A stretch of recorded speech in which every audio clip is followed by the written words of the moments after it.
I'm rooting for your boy Josh Allen, and I want to see a Bills Eagles matchup. That Bills Birds would be fun. oh yeah, just imagine that part of the country and it not being the Boston that gets to fucking be happy there. Like they're surrounded by Yes. Super Bowl, but they're not. They can't get it.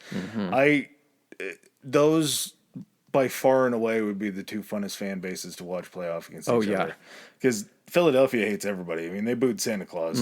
They threw Buffalo snow. loves everybody though, so I feel They like it do, would but be they're the just unstoppable crazy. force. Yes, oh, you like first. Okay, every time something happens, it's always like Bills fans that are either fucking donating like crazy or something like that. What was it a couple years ago when the kicker from the Bengals eliminated someone, got the Bills in to the playoffs. He made a field goal or something like that. And so they donated, the city of Buffalo or the Buffalo Bills fans ended up donating like $200,000 to this guy's foundation. And all the comments were like, thanks for getting us in the playoffs or something like that.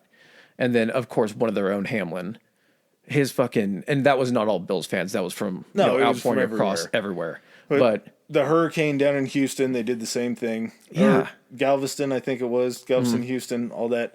They all donated. And for as many great things as they've done, they've also held the record for forever for most dildos thrown onto a field. yes, Like it's very... I want to see that broken in my lifetime. I hope to see that broken in my lifetime.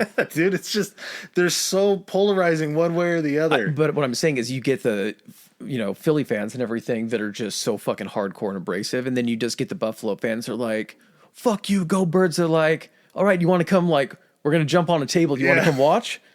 We got beer over here if you want to come watch. Okay. Beer, dogs, whatever you want.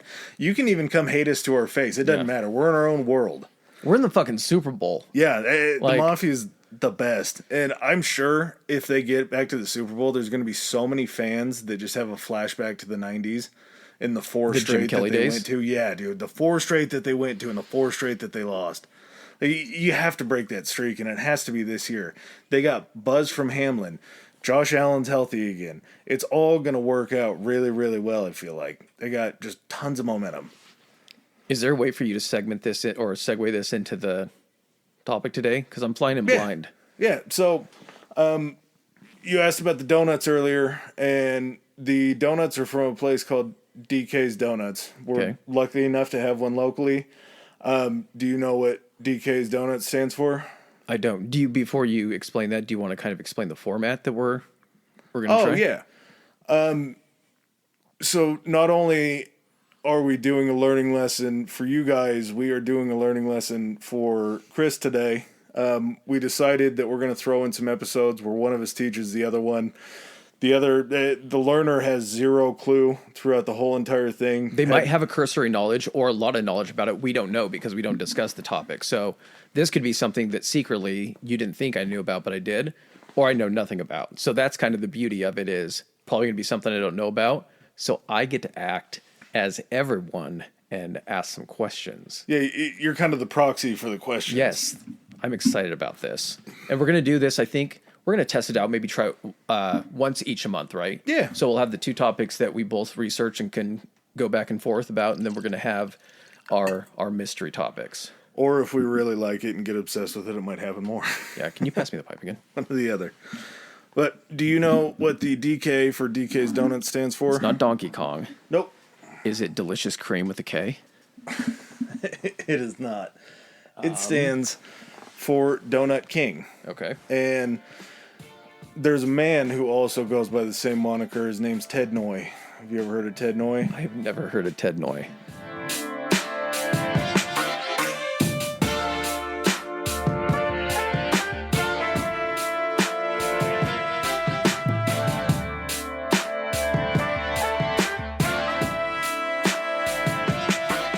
So that's what our topic is today. We're talking about Ted Ngoy. Ted Ngoy is, Theodore Ngoy. well, he's Cambodian. His original name was Bung Tek. So a little bit different.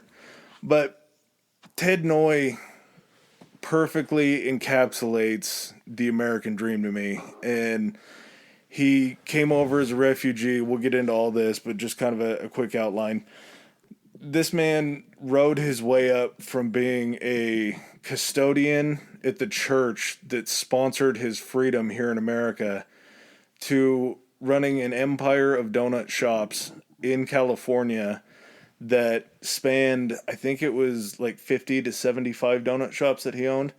This guy worked so hard and did so much for refugees that they ran basically Winchell's Donuts was the kitty's titties in like the Los Angeles area and in parts of California. Winchell's Donuts, okay. Yeah. He worked so hard that he started putting them out of business. And Dunkin' Donuts tried to come from New York, which is primarily where they were in the 70s and 80s, into California. Ted's stores did so well that they ran Dunkin' Donuts out of California for like 20, so it's like the ultimate years. Like mom and pop victory. Yeah. Like the big corporation comes in, it's like, seats taken. And to know like this was a Cambodian immigrant that came to America that didn't speak English. He fled from the Khmer Rouge and Khmer Rouge. Is that Khmer Rouge? Pol Pot? Oh, gotcha. Okay. Yeah. I thought you were trying to say Cameroon. No. I was like, it's Khmer Rouge. Okay. And he rode the elevator all the way up to success. But fortunately in our country, success usually has a tipping point. Wait, so unfortunately. No. I would say that this is a humbling situation, and America really has a way of humbling people sometimes. Okay. And he rode the American dream all the way up to the top, to the Nexus, multimillionaire, worth tons and tons and tons of money back in the 70s and 80s, and then rode it all the way back down to zero. And it was a good old American vice that drug him right back down to zero. Ooh, okay, so it was a disgraceful fall. Mm-hmm. I thought you were going to try to lead this in and be like, he used all of his money to help refugees. And I was going to be like, well, that's unfortunate. That's not a fortunate thing. But if it's for something naughty, then let's hear it. That's where it kind of gets lost in the shuffle is he rode the elevator to the top. He rode it back down to the basement. But in doing so, the American dream that he helped spread for Cambodian refugees is just, it's unmatched. It's one of the coolest American stories ever. Win, lose, draw, it doesn't really matter. This isn't going to be necessarily... You don't got to sell me on this. I'm in this seat regardless of... Yeah. Like, yeah. It's not all about Ted. This kind of overarching, and when I get to kind of the end and some of the impact that he had, it just tells the story of what can be in America. All right. And it's just so cool. So Ted was born in Sisophon, Cambodia in 1942. His birth name, like I said, was Ted Ngoy. He had a wife. Oh, I said her name like 10 times trying to get it right. Her Cambodian name was Suganthini. Okay. So a little tough. And the Khmer Rouge was a really... we're going to do an episode on it. Khmer Rouge, whatever you want to call it. But this guy named... Was that Pol Pot's, like, SS? Was that his, like... it was his political party. Okay. So the Khmer Rouge rode their way through. Okay. So during the Cambodian Civil War... where is Cambodia? It is right by Thailand and Vietnam. Okay. Gotcha. Kind of in that area. So South Pacific? Yeah, Southeast Asia, kind of. So, when Pol Pot and the Khmer Rouge start to challenge the status quo in Cambodia, we had the Cambodian Civil War, which broke out after Vietnam, sort of. It was kind of like a push into Cambodia. Stuff's come up about, like, Black Ops missions and stuff like that in Cambodia that were going on, like... Well, in conjunction with Vietnam and everything. We actually, I think they called it the Secret War, but it was America's influence trying to help Cambodian nationals fight off the Khmer Rouge.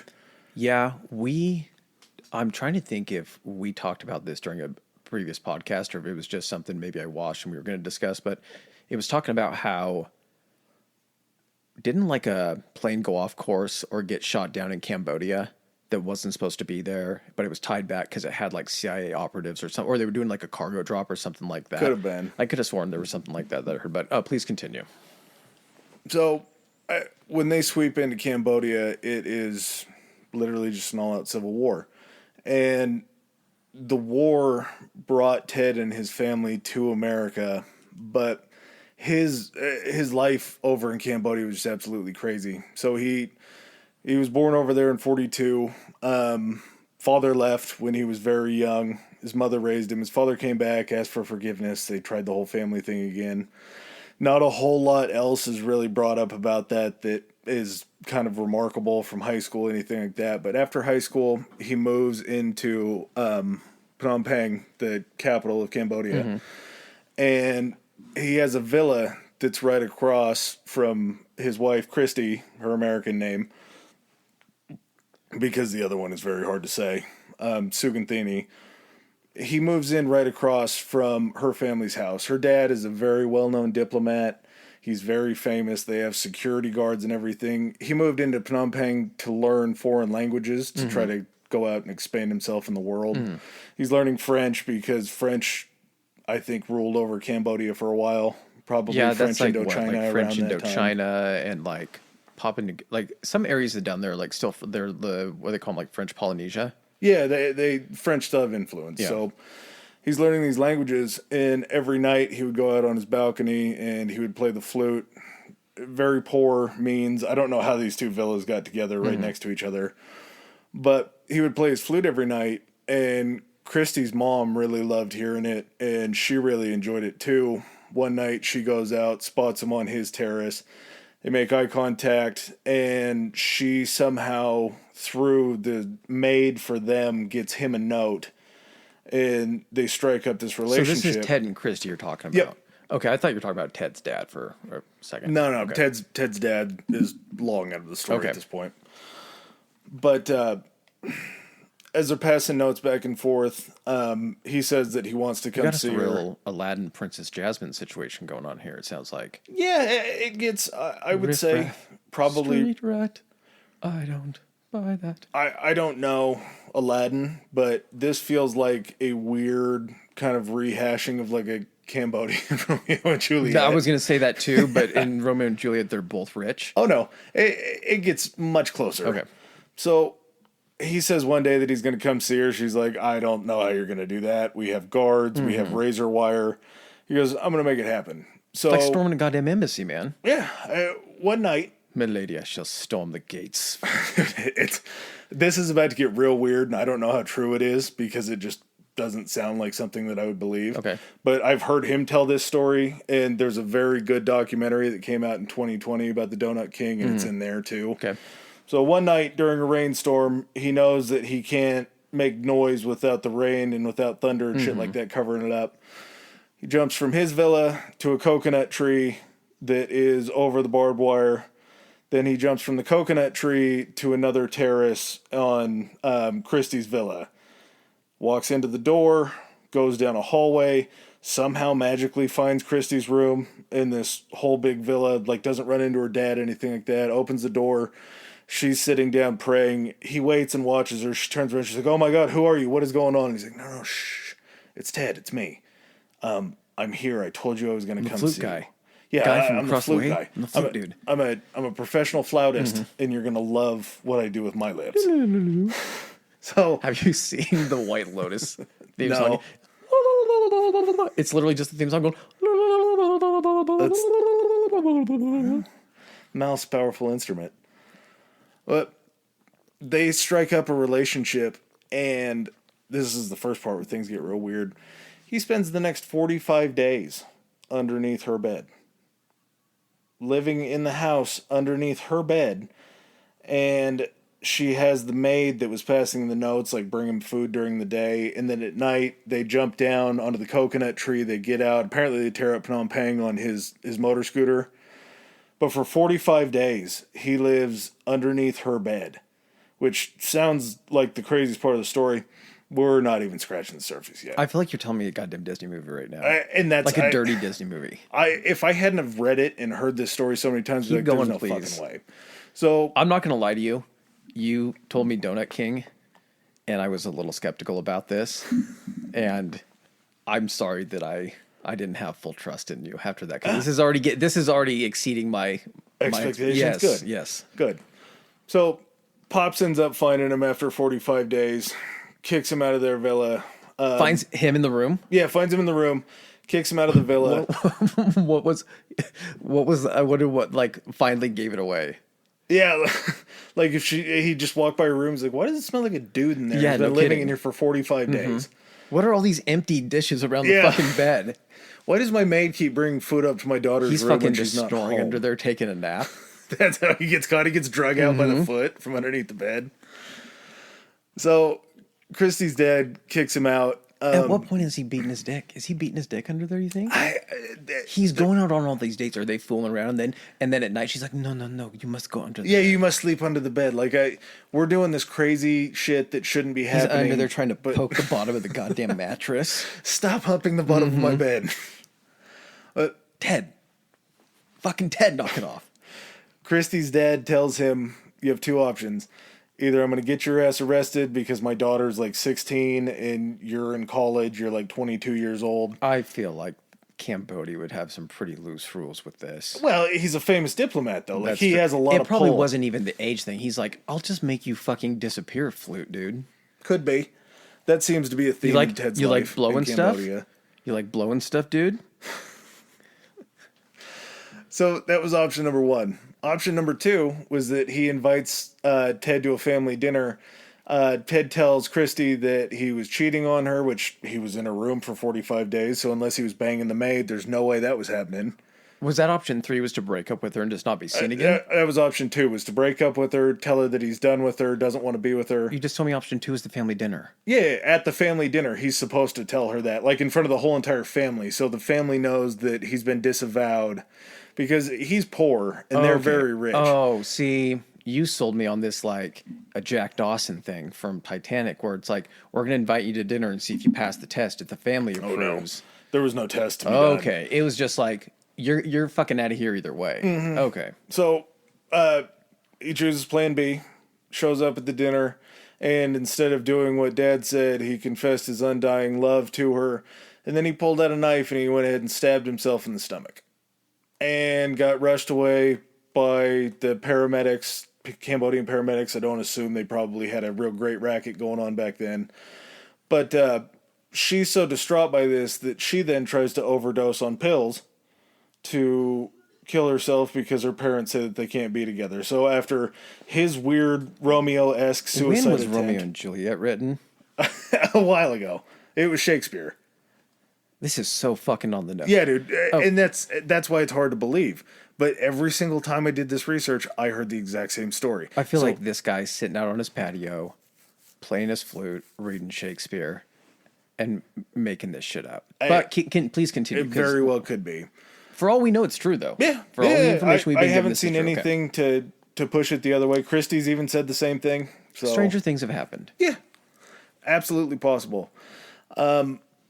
So after her parents are just like, okay, well, you're both certifiably crazy. Maybe you should be together. Allows them to get married. After that, Ted goes ahead and finds himself into the Cambodian army. And through the connections of Was Christy... he forced into the army? No, he needed a job. He wanted to go into it. He also had Got to the try to make backing something myself. of, a diplomat father-in-law and a brother-in-law who's a police chief. Wait. What do you mean father-in-law? Him and Christy got married. Did you say that? Yeah. They got married after the whole suicide attempts and all that. Okay. So they get married. God, this dude was good. Yeah. Well, he gets way better, Some too. poor flute-playing street rat sweeps this diplomat's daughter off her feet. Then becomes where is it? He was a major in the army. Mm-hmm. And as a major, he was also an attaché of the Cambodian embassy. I love that word. It's a great word. Oh, God. You You can either be an attaché or you can have an attaché case. Yep. You can be an attaché, carry an attaché case, but you don't have to be an attaché to carry an attaché case. No, and either way, it's fancy. Mm-hmm. So he's working with the Cambodian embassy in Thailand to help train these fighters during the Cambodian Civil War to then send them back to Cambodia. On the side against the... Khmer Rouge. Yeah. So Was that the established government at the time was the ones that were against the Khmer Rouge, or was it vice versa? The ones against it. The Khmer Rouge was trying to take over. Okay. Pol Pot was trying to force his way to power. And that episode's going to be insane. That's going to be a real heavy episode. So we need to get the light stuff out of the way before we get heavy with that. But he comes back over to Cambodia and just realizes he's like, this is unwinnable. Like, I'm going to die. There's no way. My family's going to die. We're all because he's not going to keep, as soon as the shit gets real, Major's going to be a frontline position. It's not going to be like he's in an embassy doing this shit. As soon as I keep forgetting the name, the ones that are trying to overthrow him. Oh, Khmer Rouge? The Khmer Rouge, as soon as they actually have, like, launch a military operation, they're going to call in everybody to actually fight. They were the force that was trying to take over the Cambodian government. No, I understand that. What I'm saying is, so he has this job as a major at the embassy in Thailand. As soon as they get into the hot war or really get active, they're going to need everyone. So he's not going to have a protected job. It's going to be him with a fucking gun in his hands. Yeah, he's going to be on the front lines, like you say. So after he realizes that that's just not going to happen, he starts communicating with some of the American forces that are over there kind of covertly in secret that are doing these bombing raids, trying to keep Cambodia away from dictatorships and from communism. They end up being able to escape. Ted, Christie. Who was president at this time? For us? Yeah, it's J. Edgar. Well, I know he's not. I believe it was Nixon. So yeah, it was probably J. Edgar that was helping run shit. Okay. Goddamn Hoover. No. This was Ford's time. That's still Hoover. Yeah, no, J. Edgar was still making this thing happen. But him, Christie, their 3 children, and I believe it was 2 nieces and a nephew end up escaping to Thailand. And they just got to the Thai embassy for Cambodia.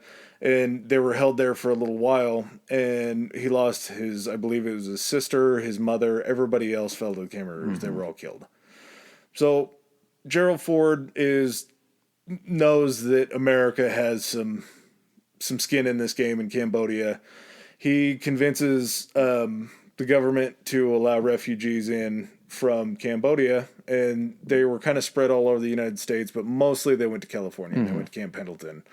Ted and his family ended up in Camp Pendleton, and once they got there, they were staying in the Marine barracks. They came by the thousands. I think the first wave was like 15,000. Damn. And the way that it worked was to get out of Camp Pendleton, you had to be sponsored by someone, and to be sponsored by someone, they had to basically take control of the situation. They had to have lodging for you for, I think it was like at least 2 weeks. They had to be like your host. Yeah, they had to help family. you find transportation. They had to help you find a job. They were wholly responsible for you, essentially. Yeah. And basically that worked in the reverse way of they had to be on top of you to contribute once you were here, I guess. Well, and you also have to have some sort of a... Because these people didn't speak English. That's what I'm saying, is you had someone essentially to be familiar with the area and kind of let you know, like, this is where you go for this, and these are the jobs that are available, that kind of stuff. And luckily enough, finally, it was called the Peace Lutheran Church, ended up sponsoring the Ngoy family and got them out of Camp Pendleton. They moved them up to Tustin, and through this church, he became the church's custodian, and he was paid $500 a month to do that. He had a family of Christie, his 3 children, 2 nieces, and a nephew. And, so 7, 8, including him. Yeah, tons. So he knew that he needed more. So he went to his sponsor. Not more people. He just needed more money. Okay, he needed more means to try. Not more people. God, no. No. Well, he uses them to his advantage a little bit later. But goes to his sponsor, says, hey, $500 a month isn't going to do it. I need another job. Guy goes and gets him a job at a gas station pumping gas, and also gets him a job at a lumber yard. So he's working like 12 a.m. to 6 at the gas station pumping gas, then goes over to the lumber job from like, I think it was something like 8 to like 6 again, goes back, does the custodial work at the church. So he's basically working like 22 hours a day. Yeah. He's making about $1,200 a month to support this large growing family. And one night while he's working at the gas station, one of the attendants said, hey, watch the place. I'm going to go across the street. Do you want a donut? Ted had never had a donut before in his entire life. It was something that's wholly American. What do you have here in the box, by the way? So we got in the box. So this isn't like a local place just using DK donuts. This is actual the chain. Cambodian family. These are Cambodian donuts. Yeah, and we have cream filled. We got a Yep, you sold me on that one. Hang on. lemon filled. Which one is the? I believe the cream is the one with the chocolate on top there. These twists are also covered in chocolate and have a maple syrup drizzle. So some very great stuff, some very good options. So I don't even have to talk. I can just fucking sit here and eat when you talk. Kind of perfect. It's a good little snack to have. So Ted's coworker goes across the street to a DK's donut shop. Wait, and okay. I don't know if Donut King is what DK stood for at the time, but he ended up purchasing multiple DK's donuts. Oh, okay. So goes across the street, gets a dozen donuts, comes back over, gives one to Ted. Ted's just absolutely floored. He loves it. It reminds him of something that he had back in Cambodia that was like a bread pastry, but this is just so much better. Goes over after work, gets a dozen donuts, and is asking the lady, he goes, so if I were to save up $3,000, would I be able to open my own donut shop up? He's like, you don't want to do that. Your English is very shoddy. You need to know how to make donuts. You're just not prepared for it. So he goes, okay. And brings a dozen donuts home to Christy.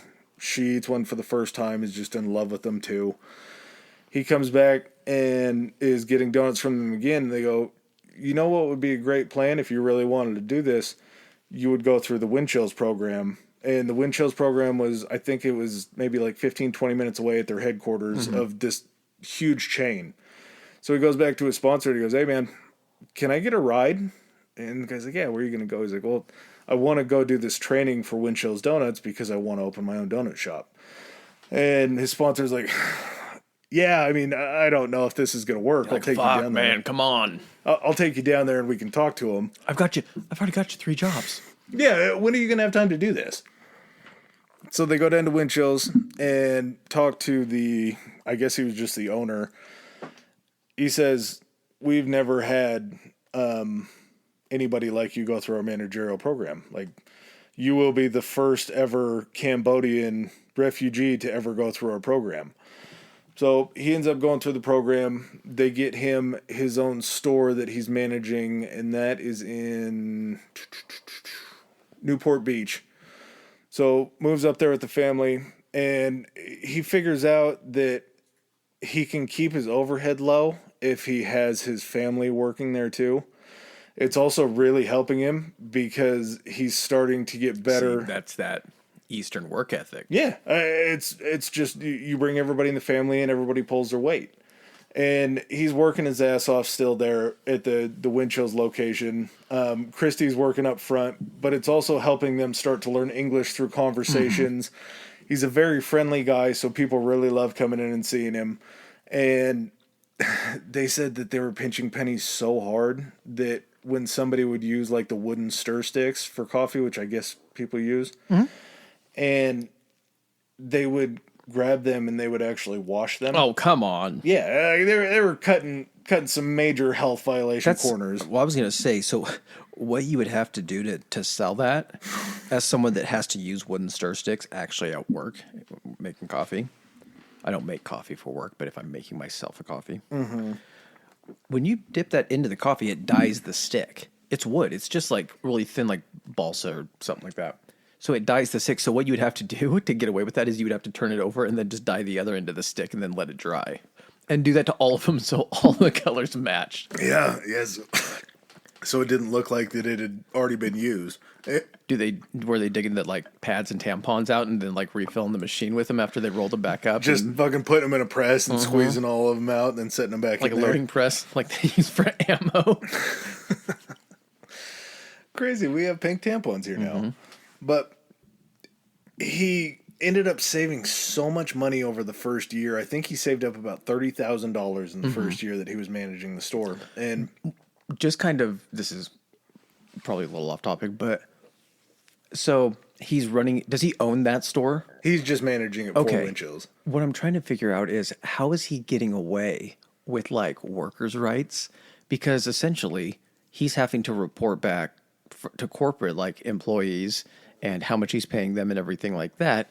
So is it just that he's like having family members work there and not paying them and somehow like making it seem like he doesn't have as many employees, or is he just pretty much able to, a smarter way, I guess, would be on his side to hire them for as little as possible, because he could just be like, no, you're not getting a job either way, so you're going to work here. I'm going to pay you this little bit.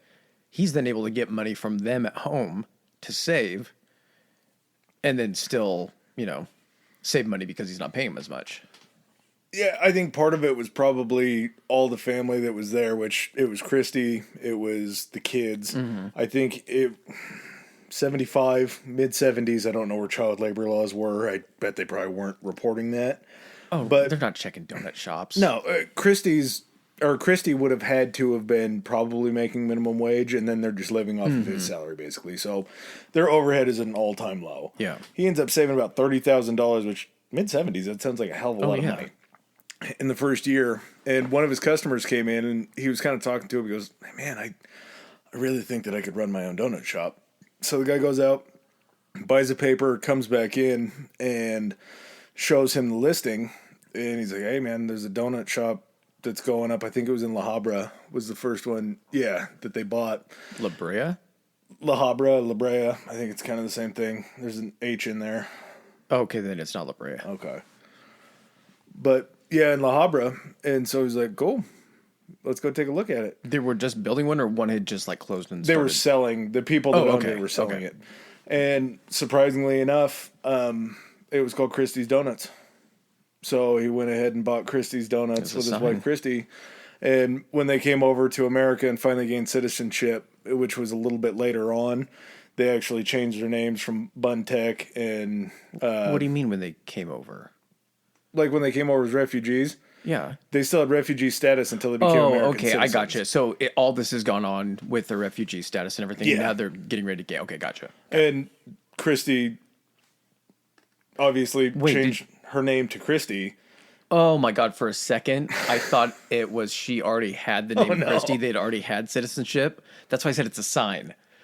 Not that she named herself after the fucking donut store. No. She went by Christy before they found Christy's donut shop. So what I was thinking was correct. Yeah. Okay, I'm getting the timeline mixed up. It sounded like I couldn't tell whether they got their citizenship and changed their names before or after they bought this place. It would have been hilarious had she picked the name based on the fact that they bought this donut shop. I'm going to name myself after the donut shop. Everything that they bought after that went to Christie's. That was just the name of their chain, basically. So they bought that one. He spent... Was it Krispy Kremes? Krispy Kremes, could be. He spent, I think it was like $25,000 that he put down on it. They had a $50,000 difference that they owed the people that had just sold it. One of the contingencies was that they agreed to stay on for a month and basically train him in what they had. And so he ends up taking over the store. He repays back that loan that he got while buying it from these people. Just basically like they fronted him the money and just said, you're going to pay us instead of the bank. Gotcha. He ended up doing that within the first year. And this dude's business techniques were so sound that he had Christy up front, and she was the one that was running the books. So she understood the financials of the whole situation that they had running. He had actually figured out that one of the things that he had to do to kind of give himself an edge was, instead of baking all through the night and then putting the donuts out in the display cases for the entire day, he was baking smaller batches, and he was baking them throughout the day, so there was always going to be fresh donuts in the cases. People went nuts for that. People loved it, because if they had to come in, if they had to roll in at 2-3 o'clock in the afternoon, they weren't getting a donut that was made at 5 o'clock. Most getting a donut from an hour or 2 hours ago. Yeah, you're getting something that basically places before that were just not going quite as far as basically buying like a Hostess donut.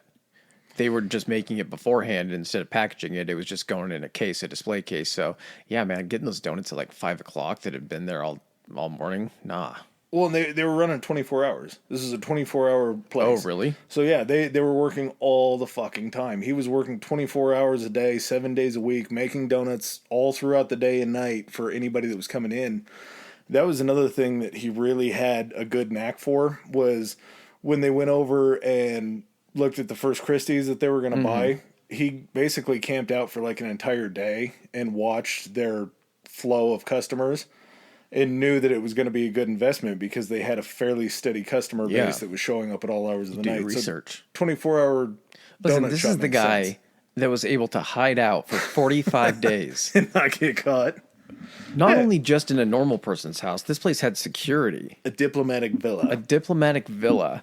Of course, this guy's going to know how to scout at a donut shop to see if it's going to be profitable.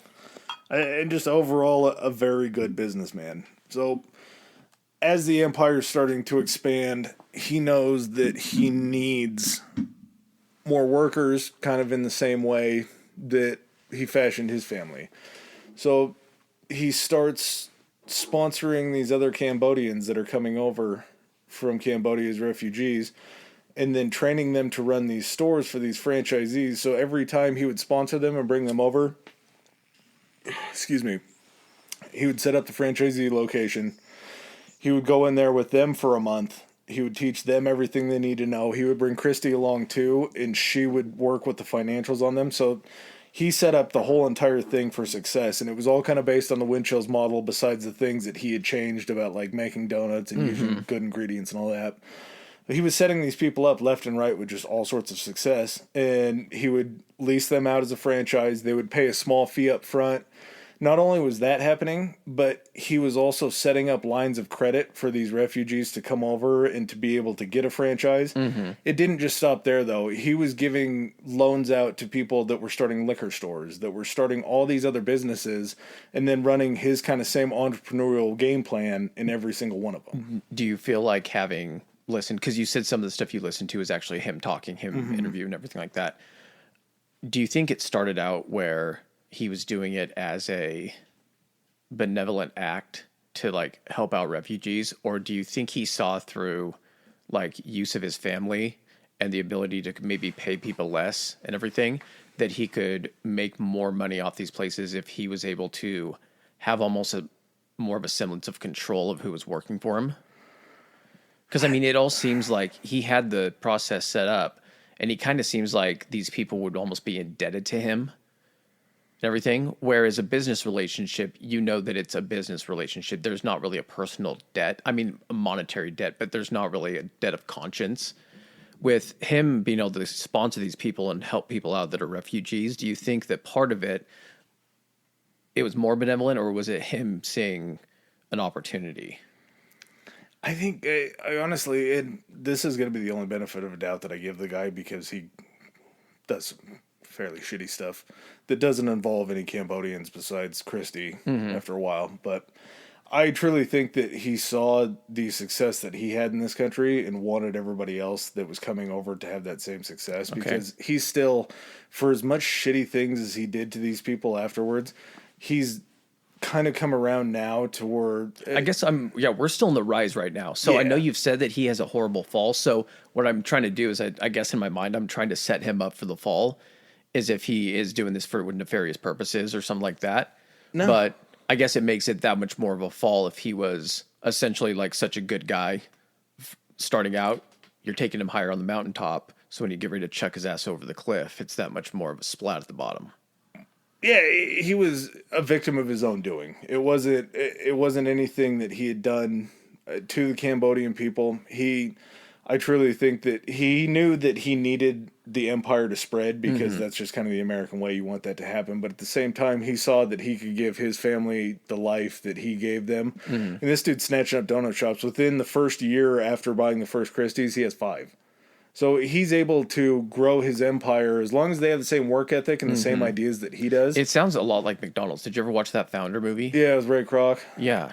It kind of sounds like that, where he came in, because it wasn't, McDonald's wasn't found by Ray Kroc. No, he stole it from the brothers. Yeah, after he convinced them to do the franchising thing. It kind of sounds like that. Like he came in and then he's all of a sudden taking someone's, not their idea per se, he's at least doing it himself and then taking another spin on it and at least trying to make it his own a little bit. But before we continue, mind if we take a bathroom break? Okay. All right, we'll be back. All right, while we take a break from class and take care of some business, you can also take care of some business. If you don't follow us on Instagram or Twitter already, our Instagram handle is Historically High Pod. That's Historically High POD. And our Twitter is Historically High. That's Historically HI. All right, and back to our show. All right, so he's opened 5 in 1 year. Just a crazy fast rise, and he jumps from there.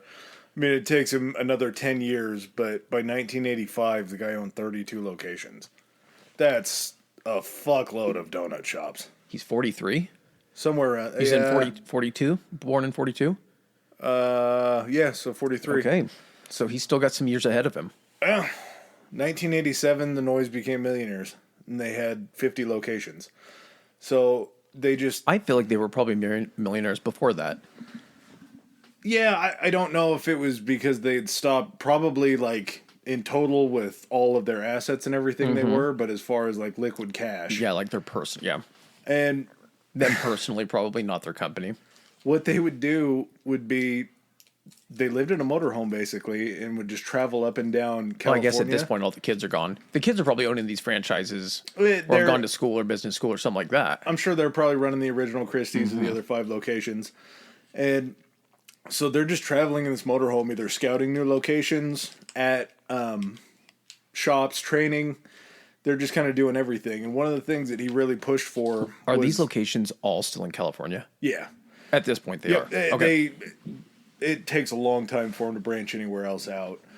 But when they're doing it, he wants to make sure that all of his ingredients are just as good as he can get them. Like, he wants the top quality stuff for every one of these locations. Because in and out style? Or he's very, very much so, very similar. He's still looking to put out the best product in order to keep making money himself, but to keep these locations open. He wants them to... It's his legacy.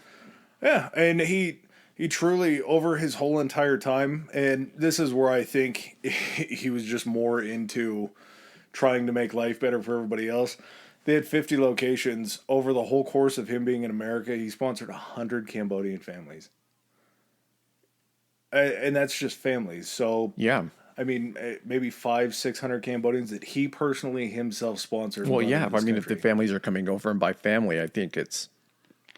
Sorry, it kind of goes without saying that would include, like, he brought over nieces and nephews. No. Yeah, his own personal family, but other just Cambodian refugees. I understand that. What I'm saying is if you use his family as an example, even if you said it was him and his 3, that's 5 people. If 100 families of 5 people, that's, 500, like you were saying. That's, and then not to a mention... single man doing this. Yeah, not to mention the growth of all those families having children, multiple children, having... Or even them sponsoring other families. Well, indirectly him doing that. After these people are given the keys to the kingdom... He doesn't sound like a shitbag, Adam. He's a fucking great guy. And during this whole entire stretch, they go down to Las Vegas in 1977. He goes and sees, I believe it was an Elvis show. And I want to say it was Elvis. I'm pretty sure it was. Really taken by the glitz and the glamour. He was pretty burnt out just from working as hard as they have at this point. He's still got 10 more Donuts can only years make you go nuts for so long. to get it there. Yeah, he needed a little bit of a break. So he goes down there. He starts learning a little bit about gambling and just not that big of a deal really at that point. It starts to progress in... As gambling does tend to do. As gambling does tend to do. He was a big fan of blackjack. And he started to take these business trips while Christie was still at home. After they became millionaires, they bought a $1 million house of 7,000 square feet in Mission Viejo on the lake. They had a vacation home in Big Bear and had a very nice fleet of cars. They had a really, really, really cush lifestyle. Is he the donut king at this point? Yeah, he is. He's cemented himself. I mean, he fought off Dunkin' Donuts. So wait, when did he acquire the DK one then? DK's was basically one of the other ones that he had acquired. Okay. And then this is where the name changes kind of get a little bit different. So when he's going through his gambling phase and things are getting deeper and deeper, he starts taking business trips away from Christy when she's at the house. Instead of going and visiting these restaurants, he's flying down to Vegas. He's getting 50... He's scouting locations. Yeah, he was scouting a lot of things there. But, excuse me. as the high roller that he was, they knew that he had money. I And believe that's called a whale. yes, he was getting $50,000, $80,000 markers from these casinos. So basically, he was being credited $50,000, $80,000 at a time. And he would go through hot streaks. He would go through a lot more cold streaks than he would Did he hot have streaks. did he mention if he had a hotel of choice?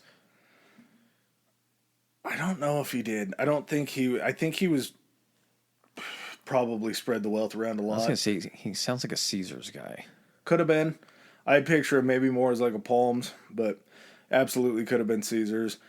But he just falls into this abyss where he's going through and losing so much money and then coming back. Like I say, he's forging checks with Christie's name on them from the business accounts to start paying off some of these markers. And once he runs out of liquid cash, he has to start making these sacrifices. He's going into these locations with these refugees that have looked up to him, that he helped give life in this country. And he's asking them for $40,000, $50,000 in loans. And he's saying, I'm good for it. I'll tell you what, if I don't pay you back, I will sign over this location to you. So as he's going through and trying to pay off these markers from all these big casinos that are coming after him for the money that he lost, he's paying them back with money that he's just getting from these locations that he owned, and then defaulting on that because he's just using their money to pay off his debts. So he starts to lose these locations to the franchisees because he has no choice but to sign these over to get the money that he needs to pay his debts and keep gambling at the same time. It just gets worse. He likes his worse. kneecaps. Yeah, it just starts to spin so far out of control that this was maybe, I don't know if I would call it the saddest story that I've ever heard, but it just hurt me to my core. So they're down to one location left. Is it the original? I don't know if it was the original. Oh, it'd be but so sad if it wasn't the original.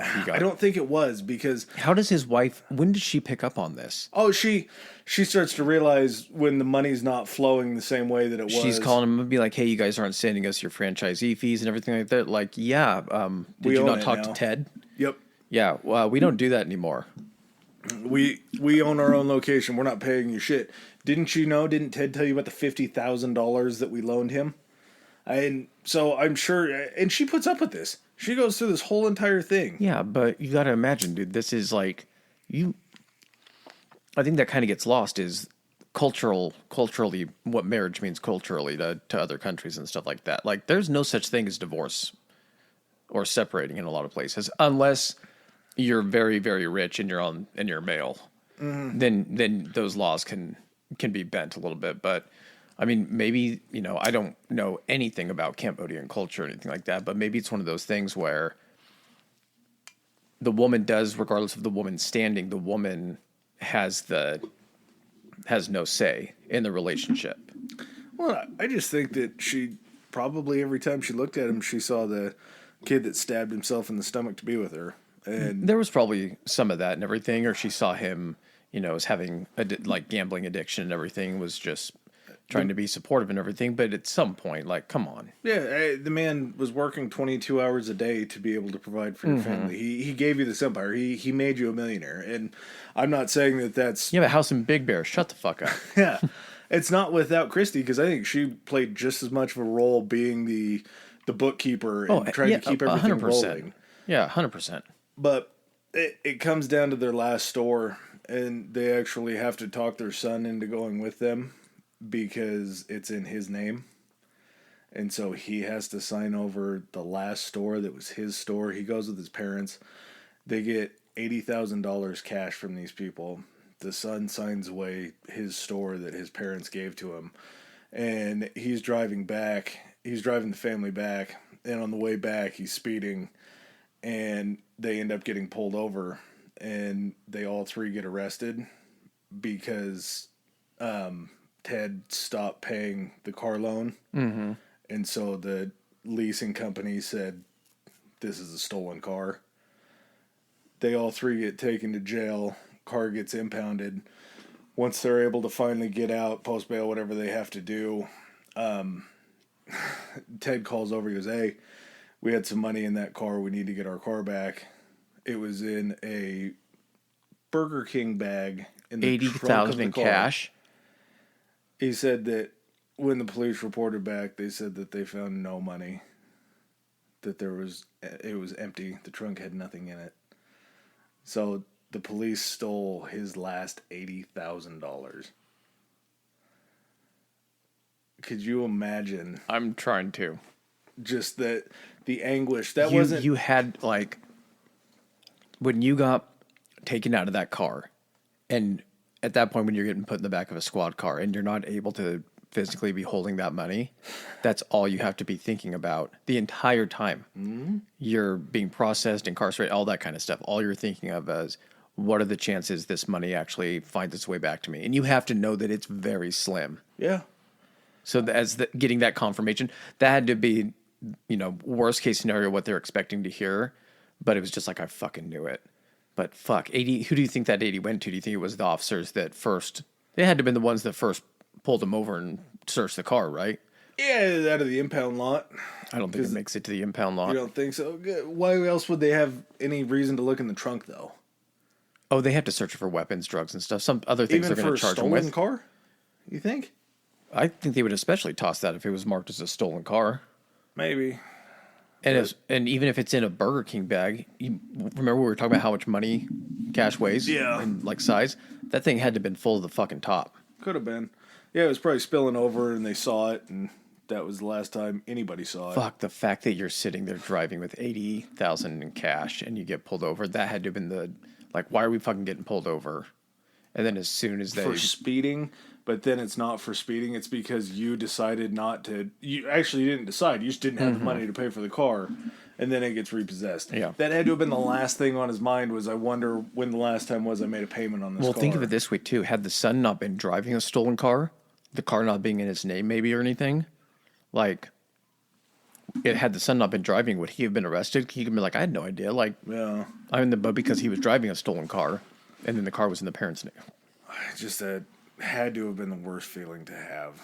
And this comes after, I believe, he went off to D.C. in 1992 to a monastery to try to shake his gambling addiction. He'd already been through Gamblers Anonymous. A monastery in D.C.? Yeah.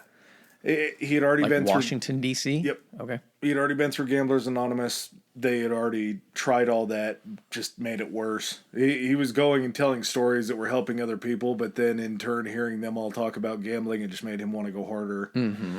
Goes to the monastery, shaves his head in preparation to go back to a monastery in Thailand. During the whole entire time, he said that even Buddha won't help me beat this. So he comes back even harder, and then he starts going from just playing blackjack to he's starting to bet on sports games. Wait, is he doing this in Thailand? He comes back to America. Oh, so can you imagine the crazy... Oh, well, I was going to say... Macau, over there in China, right next to it. Yeah, well, what I was going to say, well, first of all, he doesn't really have any money. But secondly, if you don't pay your debts gambling over there, you don't even get the chance to then pay back your fucking marker to the casino. Oh, they'll just fucking kill you. You think? You don't think they'll give a shot? The Donut King? I don't know. It depends on how educated they are on the fact that the Donut King has lost his donut crown. on California donut shops. He has no Donut Kingdom at this point, Adam. He can't get off the sauce. And I know this is not related to this part because this part sucks and everything. So why isn't it Christie's that's famous? Like, did he acquired more Donut King locations? Because you said he put that windshield place out of business too, right? He greatly took over their territory. I think there's still a few of them today, but they went from 300 locations to 25. So I wonder if he bought enough of the Donut King or all of their Donut King locations and was able to take the name or something like that. Well, so like I was saying, when he's signing over these places, they fall away from the franchise corporate structure. So they're able to change their names. Oh, that's true. And once they change their names, they're still under the same kind of Cambodian family influence. So was this donut you served me? Was this cooked by the authentic Ted method where it's cooked throughout the day? Or is this just a random DK Donuts? I have no idea. Did you just sell me a bill of lies? Well, it's the same place. It's like a coaching tree. Like, it's not Andy Reid, but it's I feel like you just gave me the Josh McDaniels of fucking No. Bill Belichick donut coaching tree. Was it a delicious donut? It was fucking delicious. That's really yes. all that matters then. Yeah, it was actually really good. I'm not going to complain. So these places they're splitting off, kind of doing their own things, and they're still making just all sorts of money because the systems that Ted put in place are just... It's like McDonald's. It's like the most efficient, most customer friendly, and it's something that just sets them apart just enough. Well, and you get these Cambodian immigrants that are putting their spin on things. They have different kind of... their work ethic's fucking different. Mm-hmm. There's no other way to explain it. No. They're able to live in smaller situations. Mm-hmm. Excuse me. This kind of renewed my faith in the whole American dream thought. Mm-hmm. Because I look at it from a white American who works a middle-class job, mm-hmm. who owns a house and all that shit. So the American dream for me doesn't really seem like it's super attainable. But at the same time, I've also reached a point in my life to where it's super attainable or super unattainable? Like, it's not super attainable. Like, the more that I think about, like, going on Shark Tank with an invention and creating my own industry and all that shit. Well, if that's not what you want to do, though, then that's not your American dream. Everyone has their own American dream. They are, but...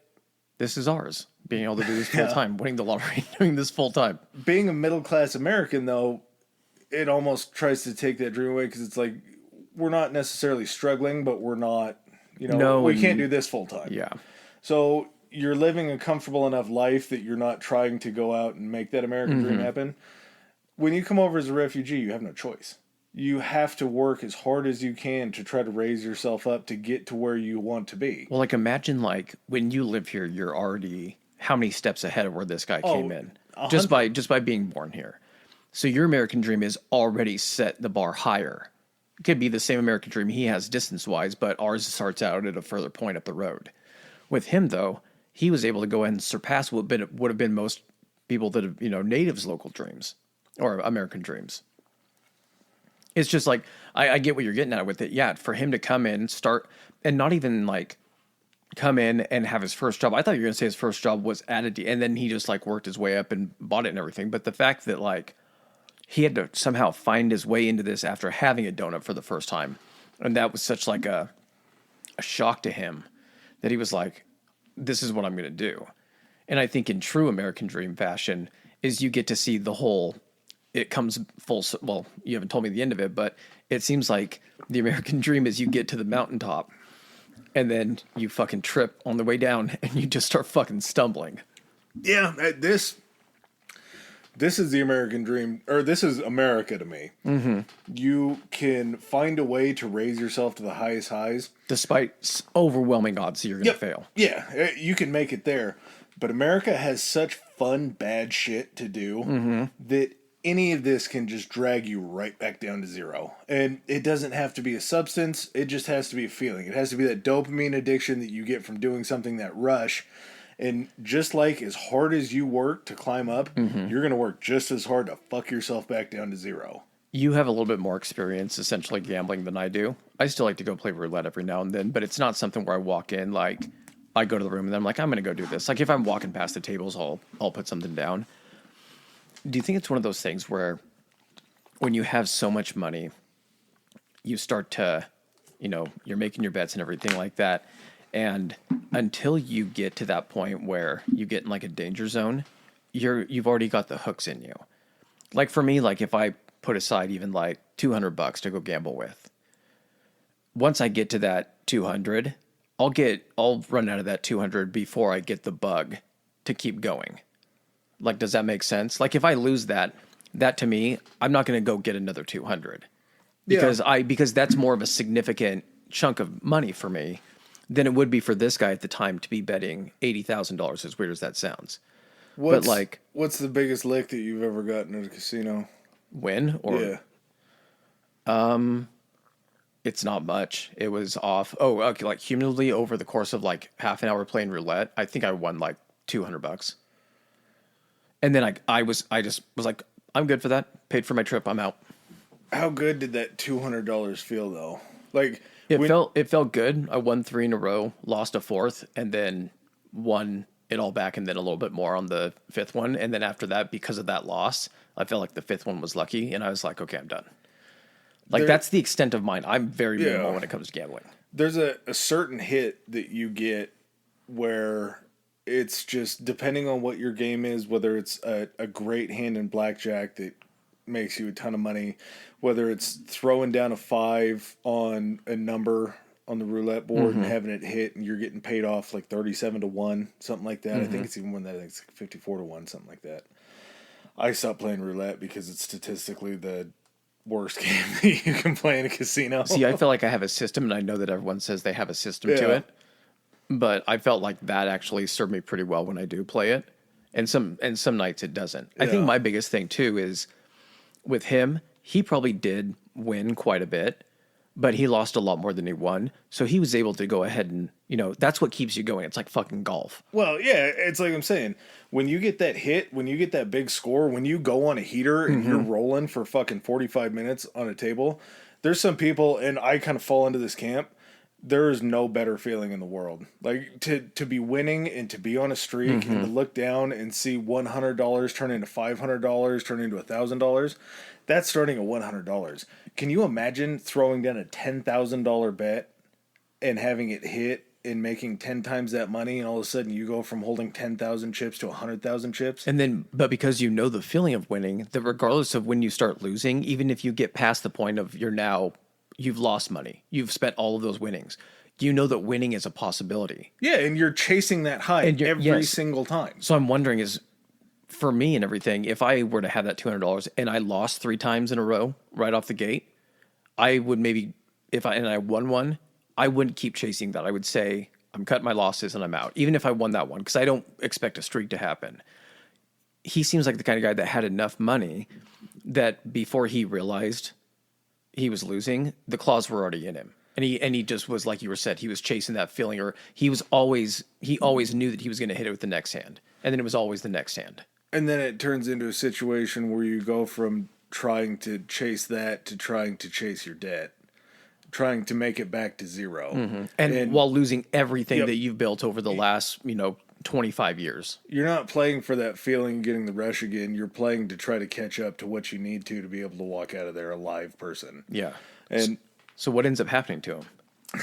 So after he runs out of money, him and Christy moved back to Cambodia. Did she move with him 93? To Thailand? Yep. So he was able to live at... Oh, no. He lived at the monastery by himself. She was still in L.A. with the kids. Okay.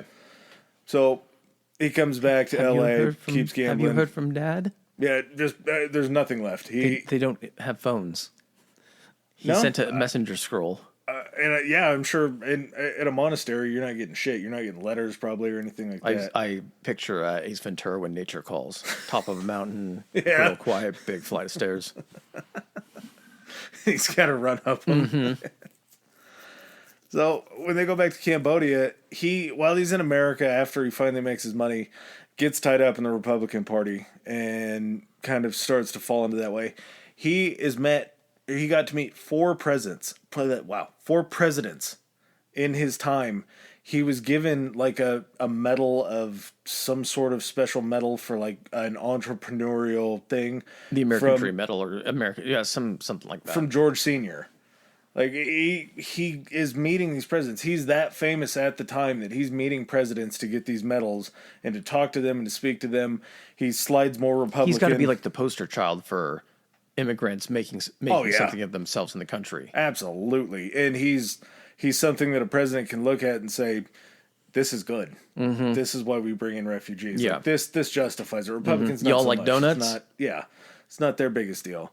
But he slides more to the right, probably because he doesn't like taxes because it cuts into his millionaire money. But decides to go back to Cambodia, and in 1994 they had their first free democratic election. Mm-hmm. 1994 was the first free democratic election in Cambodia. Not that long ago. No. Well, we say that when we say... What does 94 feel like to you? I know you're saying not that long ago, but we're almost at 30 years, my friend. Yeah. It's terrible to think that. But still, in relation to the rest of the world for elections and everything like that, pretty crazy. Yeah, just a real major marker. he created the Free Development Republican Party in Cambodia to try to start to get into the legislature and start to Did work. he go back with that intention? Yeah, that was his plan. He wanted to bring the Republican mindset to Cambodia because he saw it work for him, all that kind of idea. You guys like donuts over here? Yeah, shit. Yeah, that's what he should have done. Why are you not going back to Cambodia and just making donuts? It worked in America. Why would it not work in Dude, Cambodia? at the same time, where while they you're never running had for it? office, what's going to ingratiate yourself with the populace than introducing a completely delicious and fucking sugar addicting A wildly cheap thing to make that you could sell on the street. It doesn't matter where you are. You're going to be able If to I'm sell elected donuts. president of Cambodia, I will share my secret donut recipe with my people. Cambodians aren't fat as hell. They can afford to eat some extra calories. I was going to say, can you imagine that? You just pass out donuts at all your rallies, and people are like, Oh, what yeah, is dude. this? And he's like, vote for me and you shall find out. Yeah, donuts for everybody if I'm in. His party fails to even capture one seat in the election. He See, didn't even get one seat in parliament. All my hope that I just had, gone. Dashed. Absolutely dashed. So quick. He must have made friends with some other political figures along the way because he ends up becoming an advisor to the commerce and agriculture sector of the government for the prime minister. He was a successful businessman in America, man. No better thing on your resume. He had proof of concept. He probably stopped telling them where the rest of that went. I would have imagined he probably left off what happened. Yeah. He sold these locations out of the goodness of his heart because he wanted to come back to contribute to the people of Cambodia. Yeah, he wanted to help run the government. He wanted to help build Cambodia. I helped so many Cambodian refugees that I thought, why aren't I doing more? Yeah, he wanted to go back and help the motherland after helping all its children. He ends up being a fairly decent player. He's doing well over there working as that commerce and agricultural person. In 1999, Christie goes back to America to see her kids, and Ted stays behind to be the politician's politician, and ends up moving a young Cambodian girl into their house while she's gone. Strikes up a relationship with her, and ends up getting her pregnant. See, I feel like this, I didn't see this coming. Oh, well. He's hiring this girl that's probably looking for work as a political aide. Yeah. And in what situation, it's shocking to me that anybody would try to take advantage of a young person whom they have a position of power over. In power, yeah. I mean, I expect that some places, but not in Cambodia. No, I don't know where the Not Catholics in were in government, Cambodia, goddamn but it.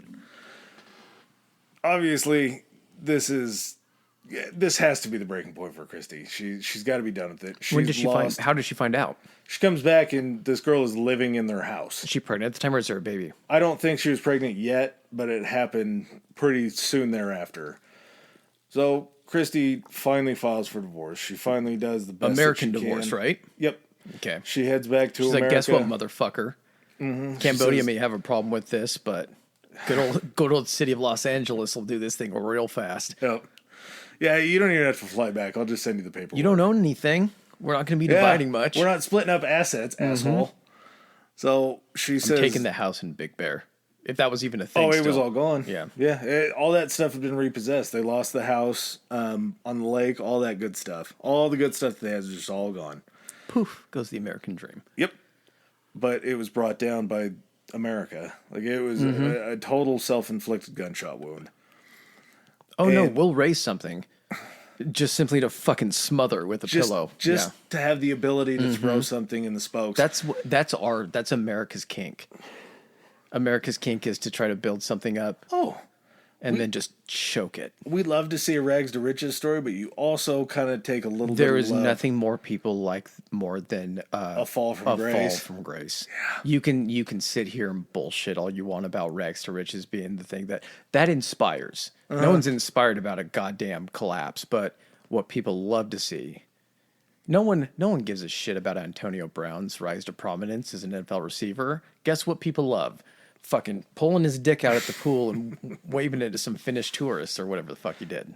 Running off the field, ripping your jersey off, just trying to gain that kind of attention. Yeah, dude, it's that. I'm sure Bernie Madoff, he did a lot of bad things to a lot of people, but his rise was still a rise. Mm-hmm. And his fall and going to jail had to, it felt great. I love listening to a good Bernie Madoff podcast because you always know how it ends in the end. And it's a nice feeling. So I'm not immune to it at all. Christy goes back, lives with the kids in LA. To my knowledge, doesn't ever really step foot back in Cambodia again. In 2002, there must have been an issue with the prime minister and some other people because old Ted decides to open up his mouth and throw a couple people in the government under the bus. And he ends up getting kicked out of the government, back to not having anything. And he used the word exiled back to America because he had politicians that were after his life. Mm-hmm. So maybe not. Maybe he took a little artistic liberty. I would assume after a free and fair election, there's probably a good chance that there's not people in the government trying to kill their adversaries. But I don't know Cambodia, so maybe. He's over there for a few years. Comes back and doesn't have anything. He burned all of his bridges in L.A. Mm-hmm. All those people that I can't imagine his family is too crazy about him. No. He wrecked the family. He had 2 kids with this new lady, a much younger lady. He goes back in 2005, and his new wife just decides that he's a 7-layer loser, just an absolute tool, has nothing going for him, no money. Did they marry? Yeah. She's like, now that we're back in L.A., yep. California. Yeah. What's this? I keep hearing this word divorce. Yeah. What did your first wife do? She divorced you? Can I do that too? Can I get away from you? Mm-hmm. So she goes ahead and she's like, keep the kids. I'm taking off. I got a new man. We were humping while you were gone in L.A. Now that you're back in Cambodia hanging out, somehow you cleared up these people that wanted to kill you in 3 years, which is a miracle. Don't know how that happened. So he goes back to Cambodia? Yeah. He went back to Cambodia, and that's when she dropped the hammer on him because her and the kids didn't come with him to Cambodia because their lives weren't in danger. It was just his. Mm-hmm. So he comes back. She drops the hammer on him, takes off, and leaves. He ends up outside it was like not abandoned, but like a condemned house where him and his kids had to live on a screened-in porch of this condemned house.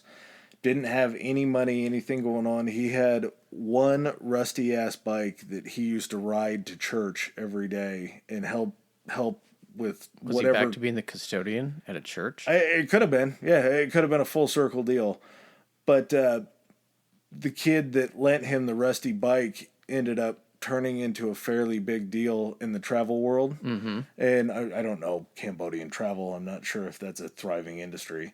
But made something of himself. And he credited a lot of it to Ted's tutelage and his business savvy that he passed on to this kid. So kid kind of helps him make some connections. He gets in a few land deals that kind of start to turn out well for him. He sells he's basically like procuring these people to sell their land to other people, mm-hmm. and he's like not a fixer. What do they call like a middleman? Like a fixer, like a facilitator. Yep, he's mm-hmm. facilitating these deals. Facilitates a very big deal. That would probably be if you had business prowess, which you would have gained running all your businesses and everything like that. I mean, you would try to go back to what you know, and that's probably either making deals. He obviously had to do land deals if he was trying to gather properties for the donut shops and everything like that. So, I mean, yeah, you try to go back to what you know, he has a background in it. Yeah. And he's very business savvy.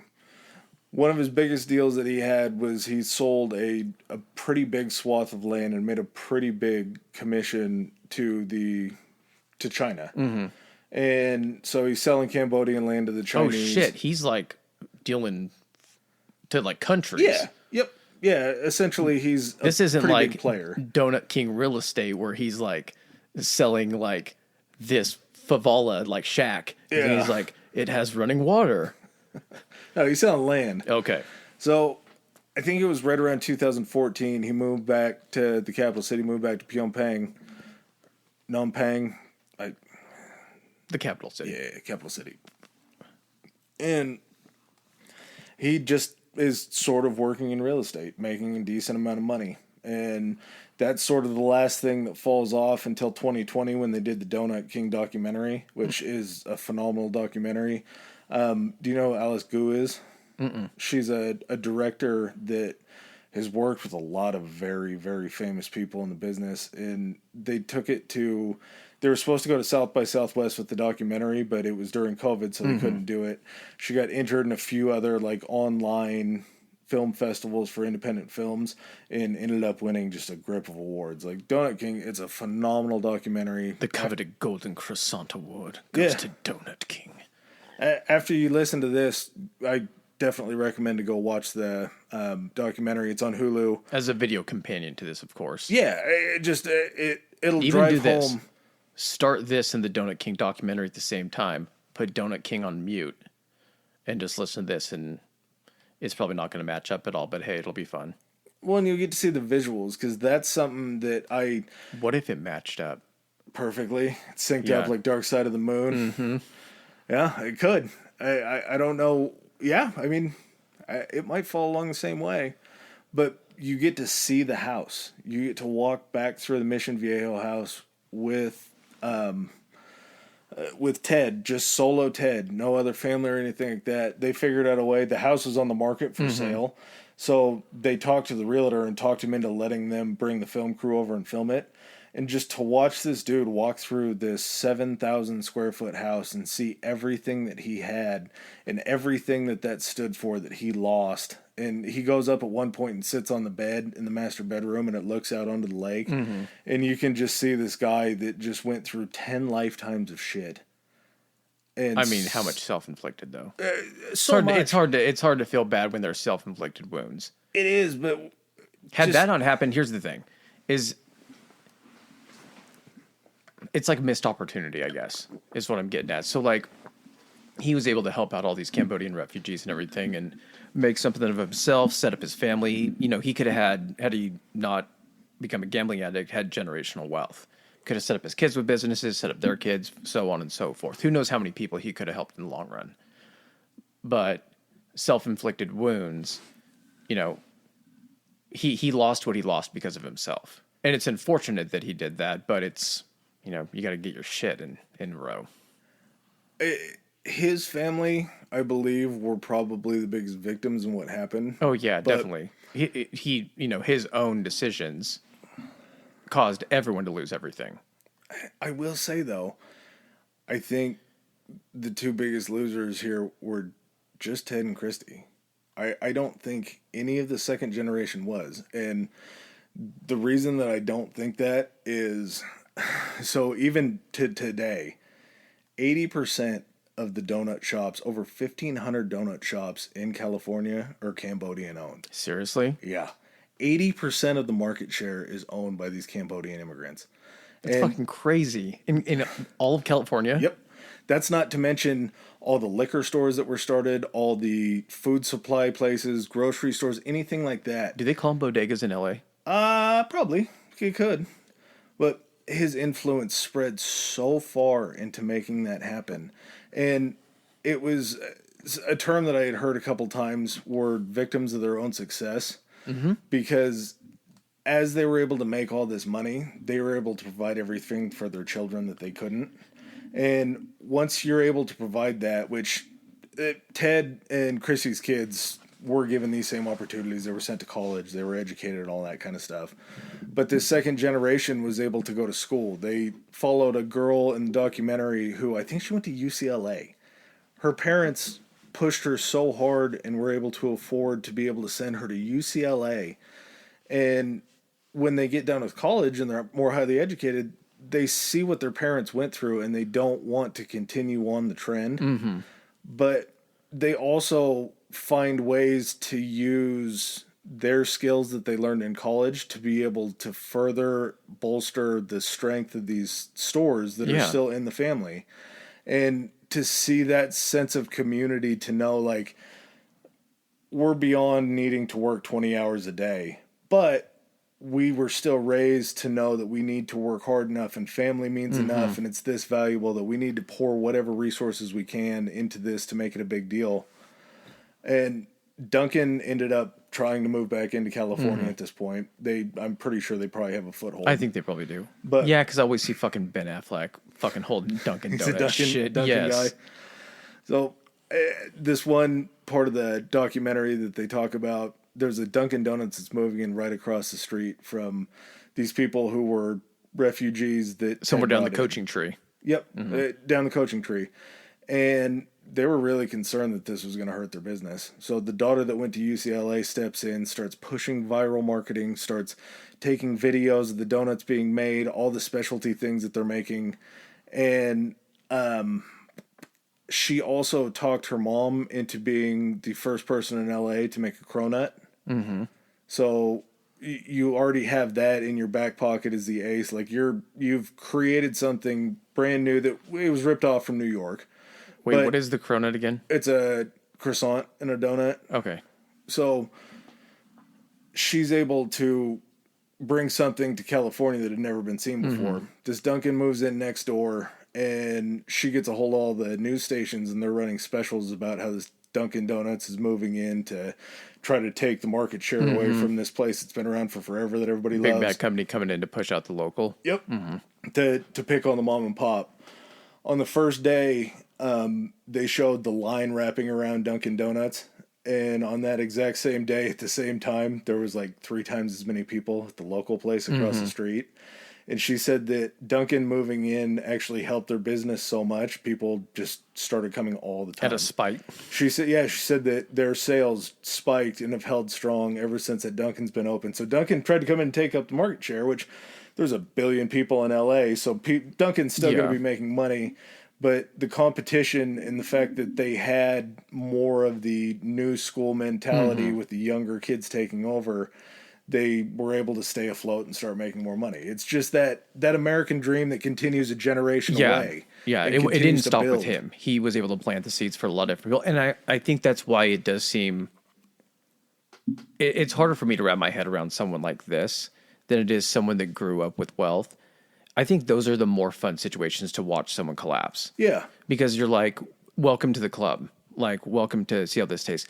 The reason that this is more surprising and I guess more tragic is that, like, he grew up poorer.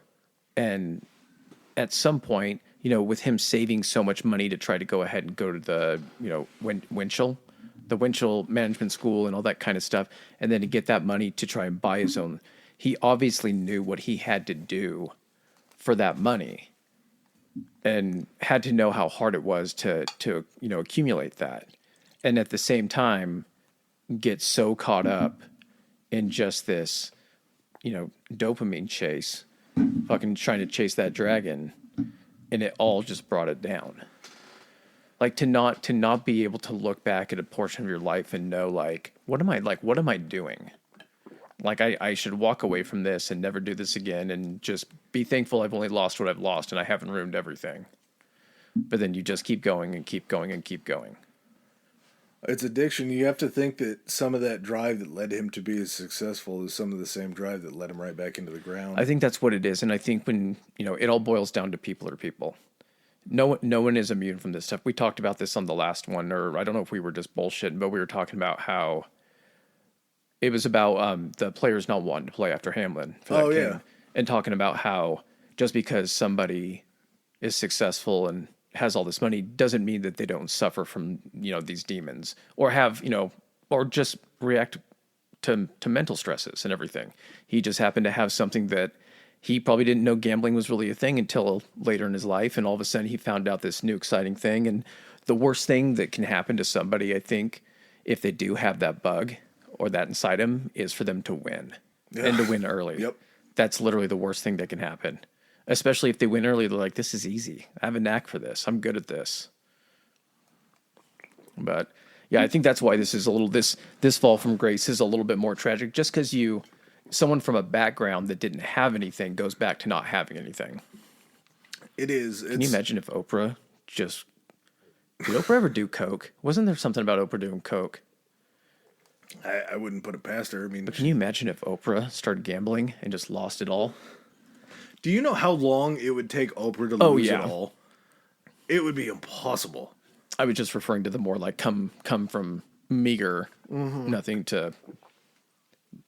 Yeah, Bezos losing it all, Elon losing it all. I'm sure people would not No, be it wouldn't sad feel the same. about that. But I do feel that he had done so much good before his fall and set so many people up for success. That's good. If he did have to go ahead and fall, though, at least there's a pretty significant silver lining to the whole situation. Is his legacy doesn't have to be the fucking donut king without a kingdom. It can be, well, look at all these people I helped. Look how they're, prospering now. Yeah, and The American dream lives, Adam. It lives. I still just can't get over having an 80% market share in a business. Yeah. For one nationality that came over as refugees. And For donuts. Yeah, dude. And when it's not even like a staple in their country. Well, this is the whole reason that I chose this topic was being somebody who's into food. Do they call them Cambonuts? Cambodians? Cambodonuts? Food is such a vehicle for so many things, and it's kind of its own ecosystem where you have these success stories that are just basically rooted around food. Mm-hmm. Because it was a donut. A donut is such an American thing. It's unhealthy for you. It's terrible. I mean, it's not an American thing. It's one of those things that we took and just made. I don't think donuts were... I think donuts are an American invention. You don't think fried pastries were something over in Europe? I think they were all baked. I think putting something in a fryer... It's the true American thing then. It's something that we saw that other countries did really, really good. And we're like, we can't do it as good as them baking this. What are we going to do? They're like, fry that shit in oil.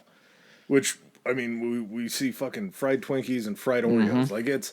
if you can fry it, we will fry it. Yep. Yeah. And to know that it was something that everybody just loves and something that brought an immigrant the idea that he could create his what a own crazy store. fucking thing.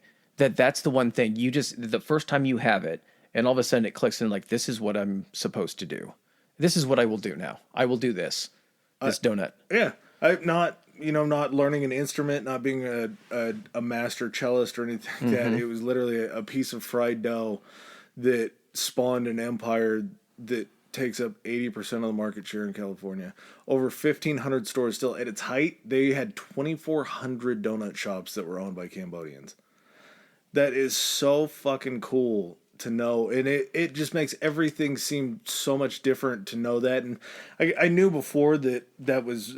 They're just industries that refugees have to get into, like gas stations, different things like that. But to know that those people are working so hard behind the cash register to make their own American dream happen, not through a nice, well-paying job as a lawyer or a desk job. It's to straight up be a gas station maven, to own as many gas stations as you can in a truly like blue-collar, need to get it done way. Like they don't have dreams of being in the boardroom. They only have dreams of getting as many gas stations, as many donut shops as possible. Here's to you, Mr. Cambodian donut shop owner. We salute you. Or Miss Cambodian donut shop owner. Man, a lot of those too. Either way, Christy deserves just as much credit for the rise and 0% of the credit for the fall. To Christy. Yep. Great lady. All right, man. Anything else on him? No, very interesting. Like I said, go watch the documentary and just, excuse me, he was a net positive on the world. I'll agree with that.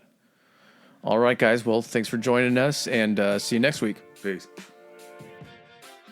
All right, ladies and gentlemen, thanks for joining us for another episode. If you like what you heard, hit that subscribe and like button. Follow us. If you didn't like what you heard, still hit that anyway, because we'll probably cover something in the future that you do like. Please follow us on our social media. Adam, hit him with it. Our Instagram is historically high pod, historically high pod, and we are on Twitter at historically high. That's historically HI. All right. And if you guys want to send in any feedback, suggestions, hit us up on those two, or you can even do it on Gmail. It's historicallyhighpodcast@gmail.com. Thanks again. Peace.